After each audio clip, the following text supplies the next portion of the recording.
Elle ne portait pas l'uniforme pour prouver quoi que ce soit, juste un short de sport noir, un vieux T-shirt de l'armée et un sac en toile jeté sur une épaule. Mais l'officier administratif l'a regardé et a dit « Vous ne pouvez pas porter ça, pas à moins d'être en service actif. » Il lui a ordonné de se changer ou de quitter la base. Lorsqu'elle s'est tournée pour partir, l'arrière de son T-shirt s'est légèrement soulevé, juste assez pour qu'une personne de l'autre côté de la pièce aperçoive le tatouage sur le haut de son dos. Et là, ils se sont figés, parce que cette encre ne venait pas d'un salon de plage ou d'un goût pour les symboles. Elle venait d'une mission qui n'avait jamais fait la une des journaux, mais qui avait changé la vie de quelqu'un encore au commandement.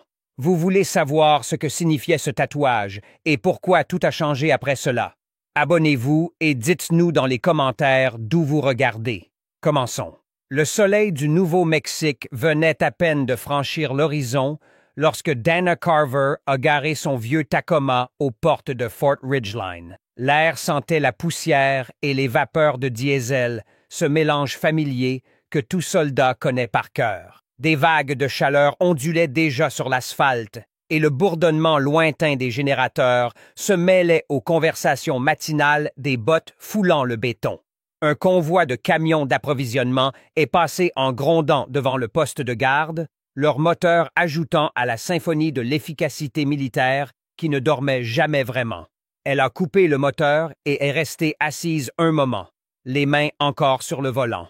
Le parking s'étendait devant elle, à moitié vide, sauf pour un groupe de véhicules gouvernementaux près du bâtiment administratif. À travers son pare-brise, elle pouvait voir le terrain d'athlétisme où de jeunes recrues se rassemblaient déjà, leurs voix portées par le vent sec comme des échos de son propre passé. Certaines s'étiraient, d'autres vérifiaient leurs lacets avec l'énergie nerveuse de soldats sur le point d'être testés. Dana a jeté un coup d'œil à son reflet dans le rétroviseur. 46 ans, des mèches grises dans ses cheveux bruns tirés en arrière, des rides autour des yeux qui n'étaient pas là quand elle avait gagné ses 3 chiffres tatoués sur son dos. Mais sa posture restait droite, ses mains toujours fermes. Dana est sortie lentement, méthodiquement.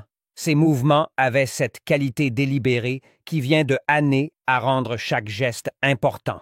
Elle portait un uniforme de sport usé de l'armée, un T-shirt gris, doux à force d'innombrables lavages, un short noir qui avait connu des jours meilleurs. Le tissu portait des fantômes de plis autrefois impeccables, repassés avec soin pour les conseils de promotion et les inspections.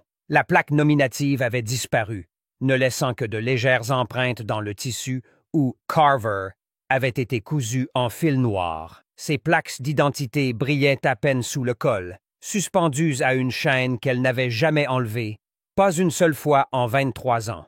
Pour quiconque l'observait, elle ressemblait à une retraitée parmi tant d'autres, essayant de s'accrocher à quelque chose qui la définissait autrefois. Peut-être quelqu'un qui manquait la structure, le but, la clarté simple de connaître sa mission et de l'exécuter sans poser de questions. Mais Dana n'était pas là pour faire une déclaration. Elle était là parce que le sergent-major Dean l'avait appelée 3 semaines plus tôt, sa voix rauque marquée par l'âge et trop de déploiement dans le désert, lui demandant si elle pouvait accompagner les recrues féminines lors de leur évaluation annuelle. « On a besoin de quelqu'un qui sait ce que ça fait de tenir bon quand tout s'écroule », avait-il dit, ces mots portant un poids au-delà de leur sens apparent. Quelqu'un qui a été là. Dana avait dit oui avant qu'il n'ait fini de poser. La question non pas parce qu'elle regrettait l'armée, bien que certains jours elle ressentit une douleur profonde dans la poitrine, mais parce qu'elle se souvenait d'avoir 19 ans, d'avoir peur, de courir aux côtés de femmes qui avaient déjà fait leurs preuves, apprenant à quoi ressemblait la force quand elle n'était pas exhibée pour un public. Elle a vérifié son équipement une dernière fois. Gourde, clé de voiture, les papiers d'autorisation pliés qui auraient dû rendre tout cela simple. Dans son sac, soigneusement enveloppé dans un vieux T-shirt, il y avait autre chose. Une photo de 2000, 5 soldats souriant à l'appareil devant une base avancée qui n'existait plus. 4 de ces visages n'avaient jamais vieilli au-delà de cet instant. Le bâtiment administratif se dressait devant elle, tout en béton et bureaucratie. Dana a poussé les lourdes portes vitrées et a pénétré dans un mur d'air conditionné qui a fait frissonner sa peau après la chaleur du désert. À l'intérieur, les néons bourdonnaient au-dessus de murs beiges couverts d'affiches de sécurité et d'annonces obsolètes. Une bannière fanée proclamait « Excellence dans tout ce que nous faisons » au-dessus d'un tableau d'affichage encombré de listes de services et d'horaires d'entraînement. Le sol était ce linoléum industriel que tous les bâtiments gouvernementaux semblaient partager, poli jusqu'à un éclat terne par des décennies de bottes. Derrière le comptoir d'accueil, un jeune spécialiste nommé Morrison a levé les yeux de son écran d'ordinateur, son expression passant de l'ennui à une légère confusion. Il avait l'air doux de quelqu'un qui n'avait jamais vu de combat, jamais ressenti ce poids particulier qui s'installe sur les épaules après avoir été sous le feu ennemi et avoir riposté. Sa plaque nominative indiquait SPC Morrison G, en lettres carrées bien nettes. « Bonjour, madame.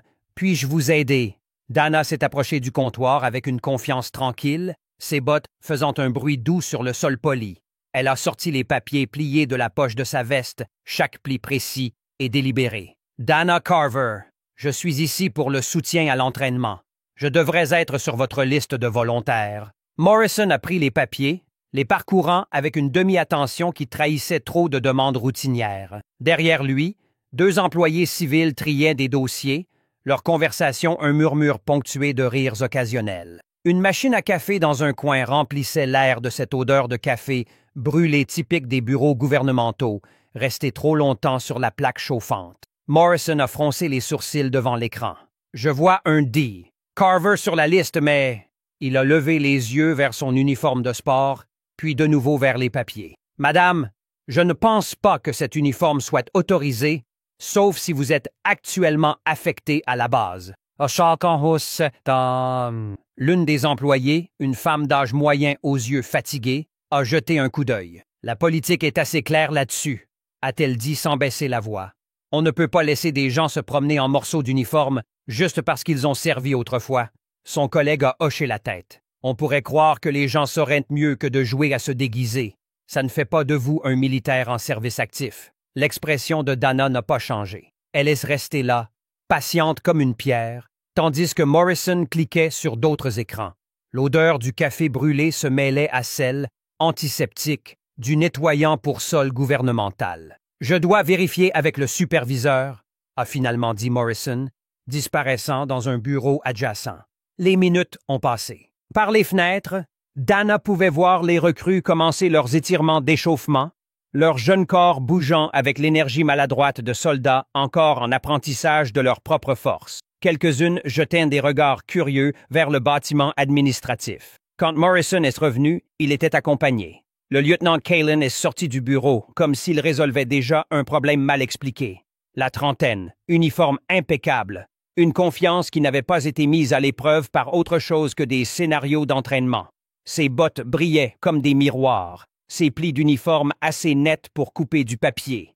Il se tenait avec l'autorité du grade, mais sans les aspérités usées qui viennent avec son utilisation sous le feu. « Madame Carver », a-t-il dit, tendant la main avec une courtoisie apprise à l'école des officiers. Dana a serré sa main une fois, fermement, sa poigne cailleuse le surprenant. « Sergent-chef Dana Carver, à la retraite. Je suis autorisé à soutenir l'évaluation. » Kalin a jeté un œil au papier qu'elle avait soumis, ses yeux scannant les lignes avec la précision méthodique de quelqu'un qui faisait plus confiance au règlement qu'à son instinct.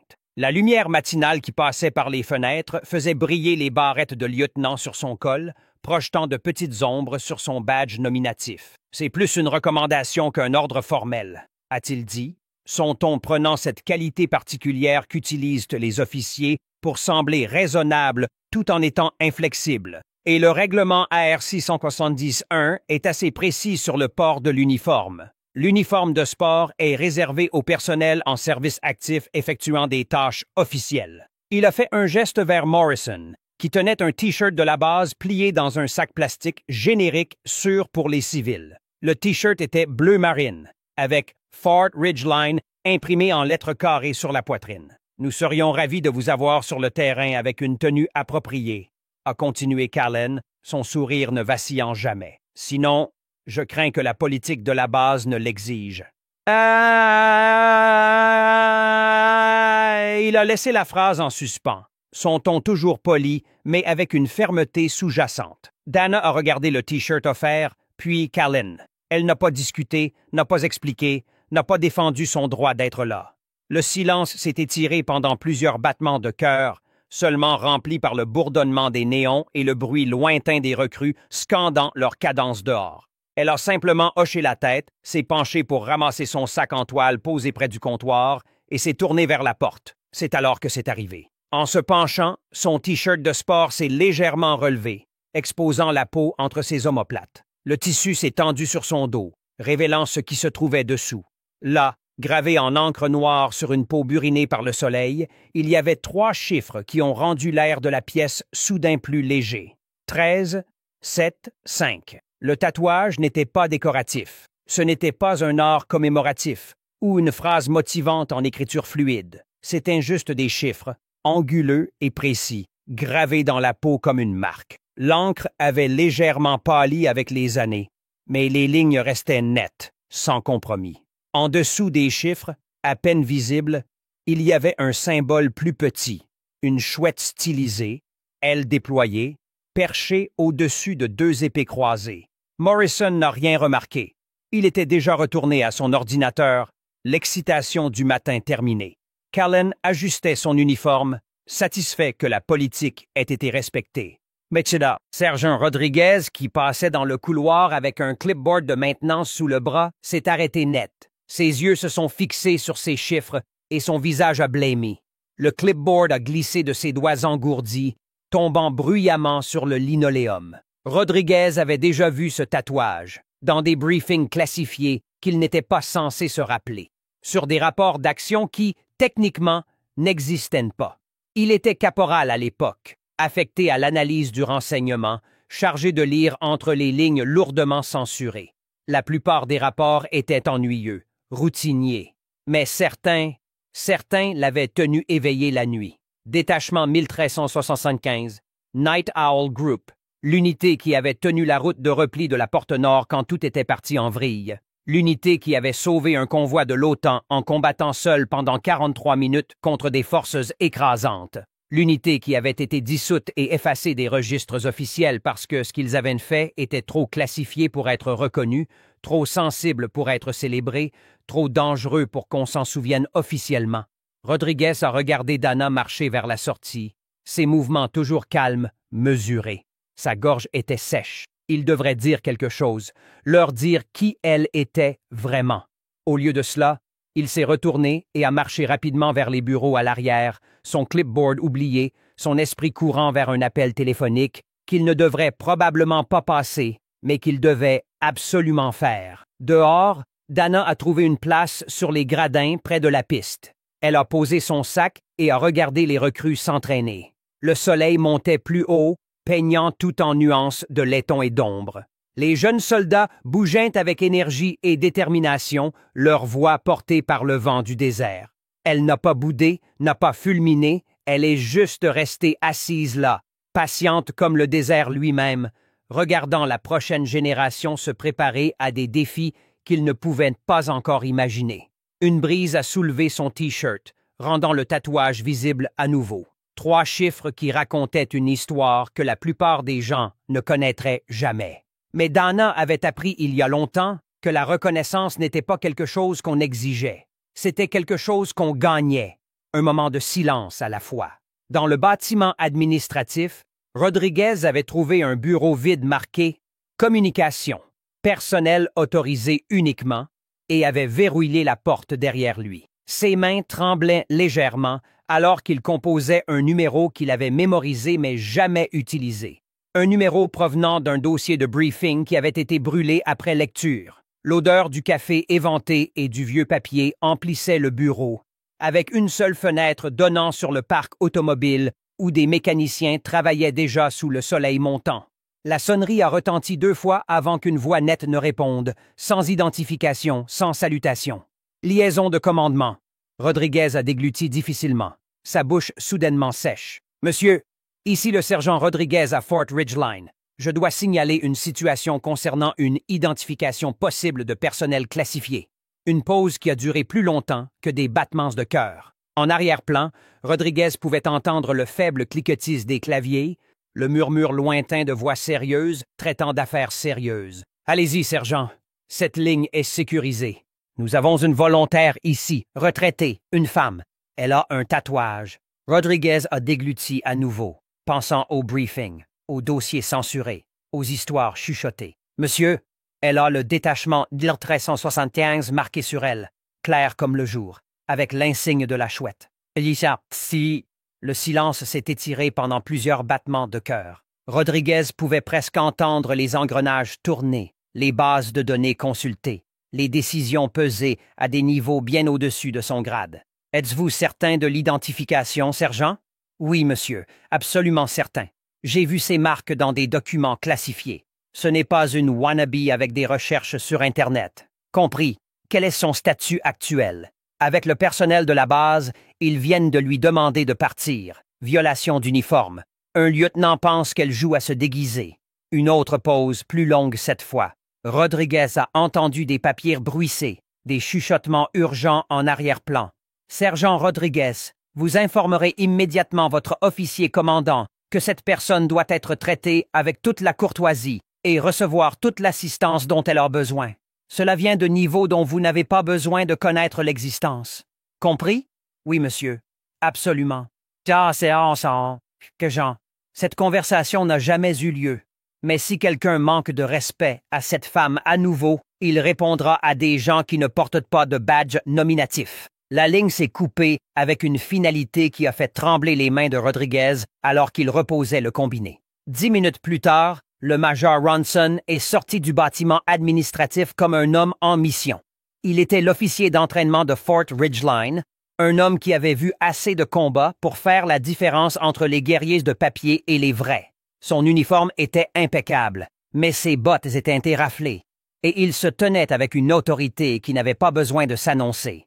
Il a trouvé le lieutenant Callan encore au comptoir, triant les documents des volontaires avec l'air satisfait d'un résolveur de problèmes. « Lieutenant », la voix de Ronson a traversé le brouhaha ambiant. « J'ai cru comprendre qu'il y avait un problème avec l'autorisation d'une volontaire. » Callan s'est redressé. « Oui, monsieur. Conformité au règlement sur l'uniforme. J'ai géré ça correctement. » Ronson a posé un document imprimé sur le comptoir. L'entête indiquait « Vérification de service. Sergent-chef Dana Carver.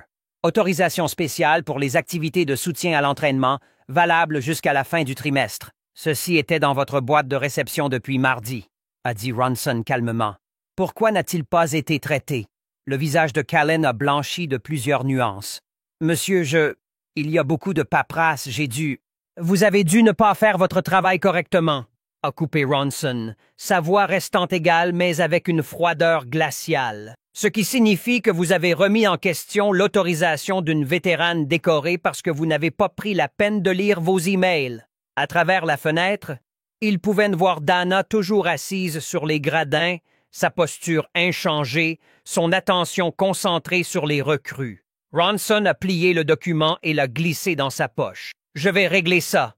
Et, lieutenant? »« Oui, monsieur? » La prochaine fois que vous penserez à jouer les gendarmes de l'uniforme avec quelqu'un que vous ne connaissez pas, demandez-vous peut-être si vous êtes qualifié pour porter ce jugement.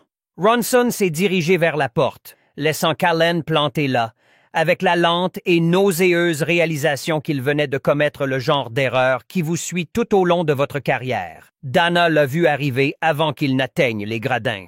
Le colonel Ford avançait comme de l'eau, fluide et inévitable. Il était le commandant de Fort Ridgeline, un homme dont la réputation précédait chaque pièce où il entrait. Grand, large d'épaules, avec des cheveux coupés ras grisonnants et une allure qui parlait de décisions prises sous le feu. Son uniforme était impeccable mais vécu, avec des rubans qui racontaient des déploiements dans des endroits absents des journaux. Lorsqu'il s'est arrêté à 6 pieds d'elle, les mains jointes dans le dos, Dana n'a pas bougé. Elle a simplement levé les yeux, avec ce même regard stable qui avait affronté les tirs ennemis, qui avait vu de bons soldats prendre leur dernier souffle, qui avait vu des choses que la plupart des gens ne pouvaient imaginer. Les recrues sur la piste ont remarqué l'approche du colonel. Leurs conversations se sont tues. Les têtes se sont tournées pour assister à cette rencontre inattendue. Même à distance, il pouvait sentir que quelque chose d'important était sur le point de se produire. « Sergeant Carver! » a dit Ford, sa voix portant juste assez pour être entendue depuis le bâtiment administratif. Chaque mot était délibéré, empreint d'une autorité teintée de quelque chose de plus profond. « Cette encre sur votre dos, où l'avez-vous gagnée? » La posture de Dana n'a pas changé. Seule sa voix s'est élevée, calme mais claire, coupant l'air du désert comme une lame. Porte Nord, avril 2000. Route de repli de l'OTAN. J'étais dans l'équipe de feu arrière. Ford a hoché la tête une fois, lentement. Sa mâchoire s'est légèrement crispée. Et pendant un instant, ses yeux ont pris ce regard lointain de quelqu'un qui se souvenait d'amis qui n'étaient pas rentrés. Puis il s'est rapproché, baissant la voix à quelque chose d'intime, comme une confession. Mon frère était dans la sécurité du convoi ce jour-là. Soldat de première classe Nathan Ford. Vous l'avez sorti après le 2e IED. Vous avez tenu le flanc quand tous les autres se sont repliés. La mâchoire de Dana s'est crispée, presque imperceptiblement. Une ombre a traversé son visage, une mémoire remontant comme des débris après une explosion. Je ne savais pas qui était dans le camion de tête. Ça n'avait pas d'importance. Ford a étudié son visage un moment, voyant quelque chose que la plupart des gens manquaient. Une douleur soigneusement contrôlée, un chagrin enfermé, parce qu'il n'y avait pas eu le temps de le traiter, pas le luxe de pleurer. Le poids des survivants, qui portaient les noms des morts comme des pierres dans leurs poches. Il est rentré à la maison grâce à vous, a dit Ford doucement. Il a vécu encore 16 ans, s'est marié, a eu des enfants, est mort paisiblement dans son sommeil l'hiver dernier. La respiration de Dana s'est arrêtée un instant. « Bien », a-t-elle dit, sa voix à peine au-dessus d'un murmure. « C'est bien. » Puis, il a fait quelque chose qui a attiré l'attention de toute la base. Il a levé la main dans un salut formel et net, là, au bord de la piste, en pleine vue de chaque officier subalterne, de chaque soldat enrôlé, de chaque recrue qui regardait. Le commandant de la base saluait une femme dans un uniforme de sport délavé, sans grade visible, avec de la poussière sur les manches. Le geste a traversé l'air du désert comme une lame. Les conversations se sont arrêtées.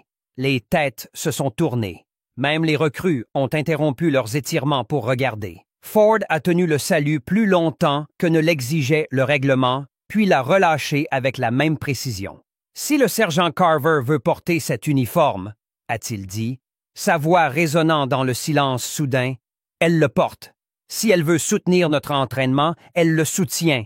Et si quelqu'un a un problème avec ça, qu'il vienne m'en parler personnellement. » Il s'est tourné vers le bâtiment administratif, où le lieutenant Callan se tenait, visible à travers les portes vitrées, l'air de vouloir disparaître dans le sol. « La politique, » a continué Ford, « sert la mission, pas l'inverse. » Puis, se tournant vers Dana, son ton s'est adouci légèrement. « Si vous voulez bien marcher avec moi, sergent, j'aimerais arranger cela. » Dana s'est levée, hissant son sac sur l'épaule avec une aisance entraînée. « Montrez le chemin, monsieur. » Ils sont retournés ensemble vers le bâtiment administratif, non pas comme un commandant et une subordonnée, mais comme des pairs, des professionnels, des soldats qui comprenaient que le respect ne se donne pas, il se gagne, un moment d'intégrité à la fois.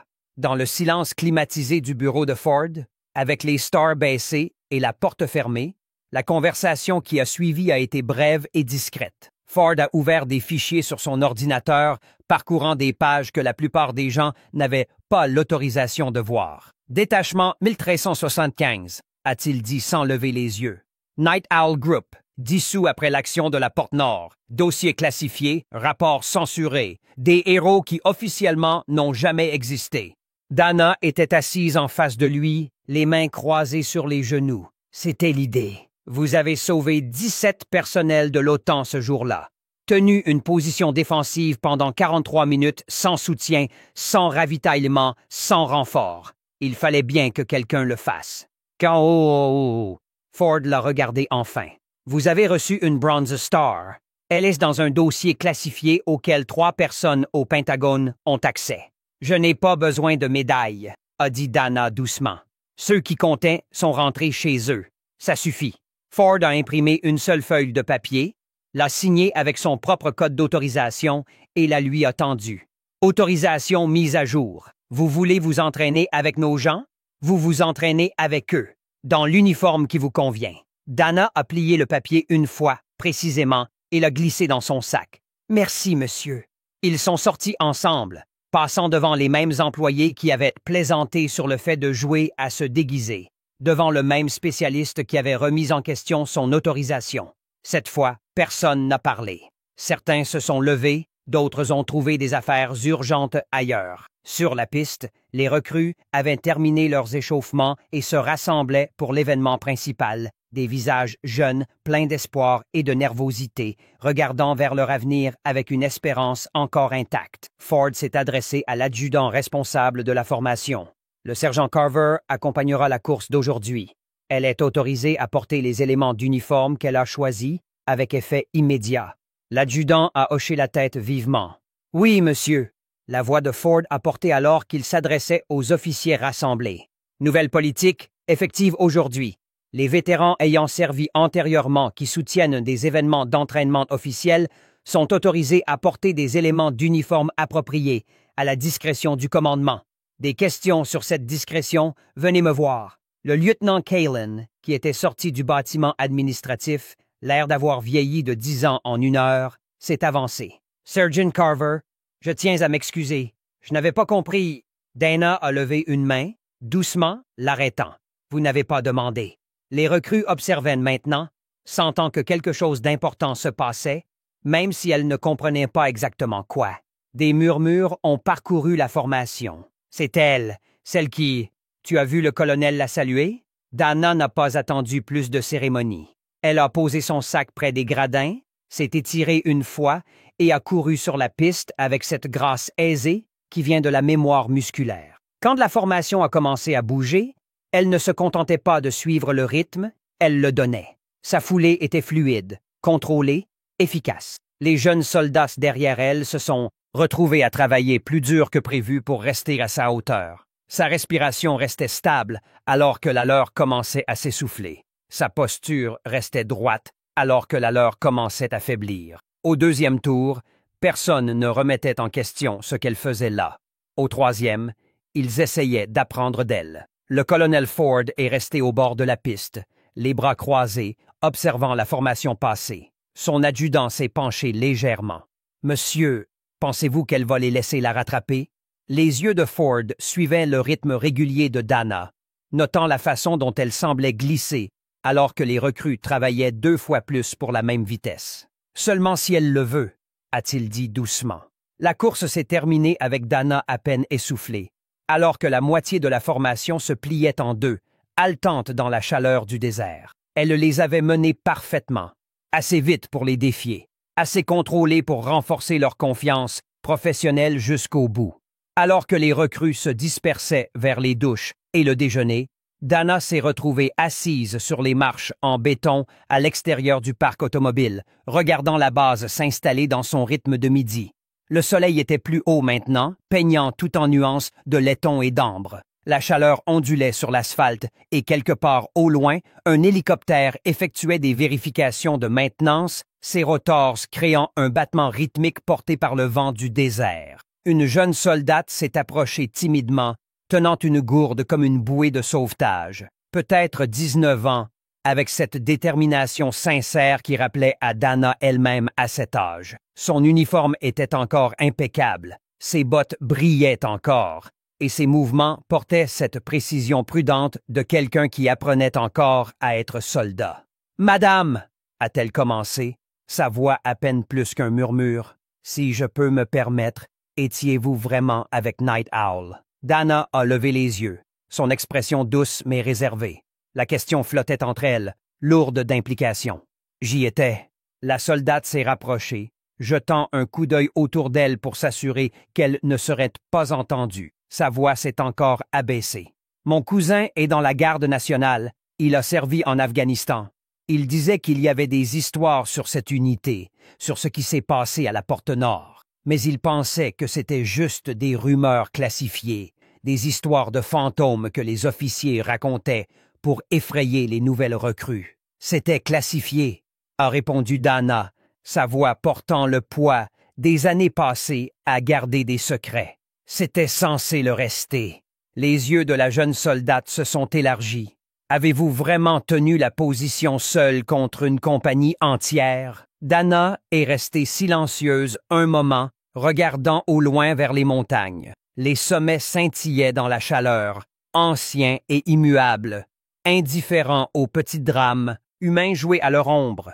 Quand elle a parlé, sa voix était douce mais ferme, comme quelqu'un partageant une vérité trop lourde pour une seule personne. Pas seule, jamais seule, mais les autres. Elle s'est arrêtée, sa gorge se serrant comme si les mots étaient difficiles à avaler. Les autres ne sont pas rentrés. Le visage de la soldate s'est décomposé, son expression passant de la curiosité à quelque chose de plus profond, du respect, une compréhension que certaines questions ne devaient pas être posées, certaines histoires ne devaient pas être pressées. « Je suis désolée », a-t-elle chuchoté. Dana a secoué la tête légèrement, un geste à la fois désinvolte et protecteur. Ils n'avaient pas besoin de pitié, ils avaient besoin de temps.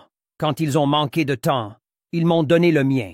Ils l'ont donné à tout le monde. Oh! La soldate est restée là, luttant avec quelque chose de plus grand qu'elle n'avait de mots pour exprimer. Sa gourde tremblait légèrement dans ses mains. Finalement, elle a posé la question qui s'était accumulée depuis qu'elle avait vu Dana mener la formation avec une grâce sans effort. « Pourquoi êtes-vous revenu?